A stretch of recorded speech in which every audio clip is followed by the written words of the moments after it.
নমস্কার। আজ আমি কাঁকড়ার একটা সহজ রেসিপি আপনাদের সামনে উপস্থাপন করতে চলেছি। প্রথম কড়ায় তেল দিলাম। তেল এখন গরম হয়ে গেছে। এরপর কড়ায় পরিষ্কার করে ধুয়ে রাখা কাঁকড়াগুলো দিয়ে দিলাম। তারপর সামান্য লবণ ও হলুদ দিয়ে ভালো করে ভেজে নিলাম, যতক্ষণ না গোল্ডেন ব্রাউন হয়ে যাচ্ছে কালারটা। গোল্ডেন ব্রাউন রং ধরে গেলে কাঁকড়াগুলো অন্য একটা পাত্রে ঢেলে নিলাম।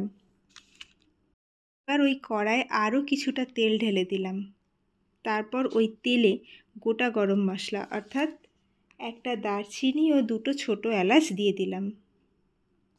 গরম মশলা একটা সুঘ্রাণ আসলে কড়ায় পেঁয়াজ কুচিগুলো দিয়ে দিলাম। পেঁয়াজ হালকা ভাজা ভাজা হয়ে এসেছে।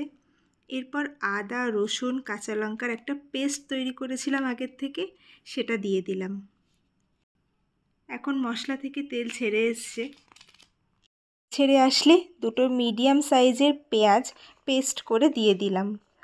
এরপর কড়ায় লবণ, হলুদ, কাশ্মীরি শুকনো লঙ্কার গুঁড়ো দিয়ে ভালো করে কষতে থাকলাম, যতক্ষণ না মশলা থেকে তেল ছাড়ছে।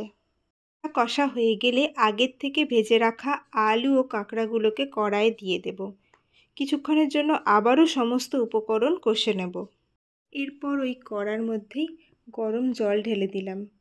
যতটা আমার গ্রেভি প্রয়োজন সেই পরিমাণ মতোই আমি জল দিয়েছি। 10 থেকে 15 মিনিট হালকা আঁচে এইভাবেই রান্না হতে দেব।